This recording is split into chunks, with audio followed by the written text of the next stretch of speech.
yung mga pwede nating mahugot na leksyon, critical lessons out of this episode. Who would like to go first? Siguro sagutin ko yan. I Sige. think walang shortcuts.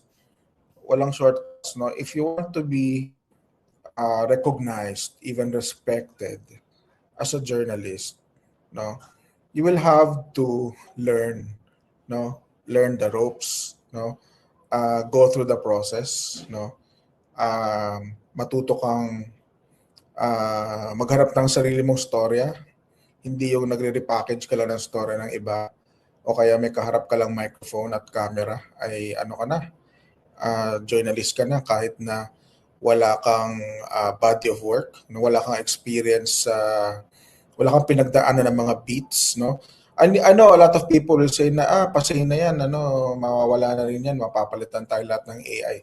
Pero hindi, nandito pa rin tayo no? Sa buhay pa rin ng mga TV networks, may mga balita pa rin sa TV, may dyaryo pa din, may mga news websites pa rin. At lahat ng ito ay dumadaan sa isang proseso na kasama yung vetting, editing, may close editorial supervision, may ethics, no? May separation between editorial and business, no?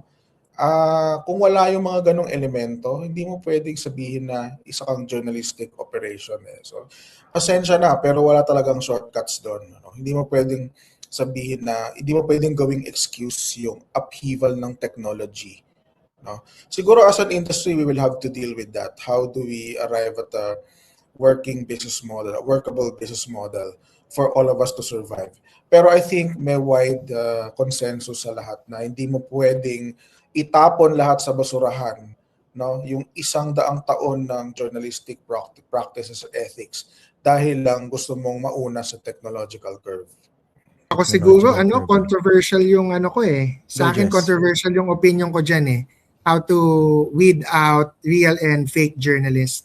But sa tingin ko, it requires a constitutional reform for the protections to be there. Ako, for me, ideally, there would be a constitutional body na parang PRC, Professional Regulatory Commission, which will give licenses to journalists. So, obviously, that requires insulation. Kailangan ma-insulate din from politics. Hindi siya pwedeng appointee ni presidente or what. There has to be a mechanism where mako-convene yun, magkakaroon ng body that is the one that will accredit and give quote-unquote licenses to journalists for them to call themselves as journalists. And then others, content creators lang. Kasi syempre, iba yung iba yung press freedom, iba yung notion na you are really a reporter, a journalist na with objectivity, not in the traditional sense na, no? But objectivity in your method. Objective yung pag-gather mo, objective yung pag-report mo. Of course, may biases ka, but you have editorial review or mechanisms. Sa tingin ko kasi, kailangan meron ding part legal. Of course, lawyer kasi ako, so baka yun yung naisip ko. I think there needs to be institutionalization of the part of the press that requires protection from the rise of fake news, the rise of disinformation networks na they call themselves nga, sabi ni Regine, they want to pretend to be journalists, things like that. I'm not dead set on that, but it's just something na I think there needs to be some accreditation method. It's just devil in the details. Who will accredit? How will you accredit? Ano yung standards? But at the end of the day, kailangan merong magsasabi journalist to versus hindi Controversial nga yan. Unfortunately, I would hazard to say, pare-pareho ako may nang iniisip ni Regine tsaka ni Ipe dyan sa sinasabi mo. Ang isang problema kasi dyan sa binabanggit mo, Jess, I can understand where you're coming from, especially your training as a lawyer and of course the frustration of having to distinguish between content creators and journalists. Pero yung licensing in itself is very problematic kasi the very nature of journalism, yung pinanggagalingan ng karapatan para mamahayag diretso sa konstitusyon di ba? Pag nilagay mo siya doon sa isang body, let's say some sort of a PRC, ang problema dyan, even if you say na hindi mo siya, you will try to insulate that can still be weaponized, di ba? Imagine mo, kunwari hingi ka na lisensya o accreditation from a body, however independent that may be. paano ko napasukan ng politika, especially in the context of our country in the Philippines. Ibig sabihin, hindi ka pwede mag-cover ng Malacanang. Hindi ka pwede What mag-sulat if? about this. What if constitutional body and then elected yung body? Hindi ganun kataas. Tapos ang kailangan meron kang journalism degree. Hindi kasi ang pinakaiba just yung nature ng journalism in itself, no? Hindi sapat na meron kang ID or you are accredited as a journalist. Your body of work, your credibility, which you build over time, not just because of one scoop, one viral video, doesn't make you a journalist right away. Kumbaga, you have to work for it. Magulat ka ba, Attorney Jess, hindi ako journalism. Economics ako eh. Economics siya. So, natuto lang ako ng journalism sa school paper tsaka sa business world, no? Actually, I was fortunate to be, Isingit ko lang, yung ginagawa ni Jess, napalig ko kasi yung debate mo with a certain lawyer na DDS. Di ba i-explain yung yung how you treat your bubuit, yung triangulation. Actually, yung ginagawa mo, that's a journalistic process Yung objective method of arriving at a conclusion based on the facts available to you. Di ba? Pero in some ways, siguro pagdating ng panahon, pwede mo na sabihin sarili mo, no? You have evolved into a journalist. Pero ngayon, I wouldn't think sasabihin mo yan, di ba? Because you're more of a legal expert, legal analyst, a pundit, political commentator. A heckler. A pundit. Oo. Di ba? Pero maraming ganyan.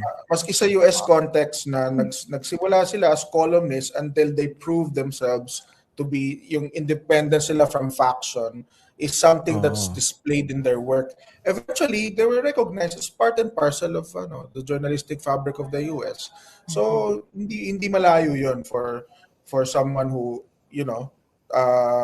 applies the rigor of the journalistic method.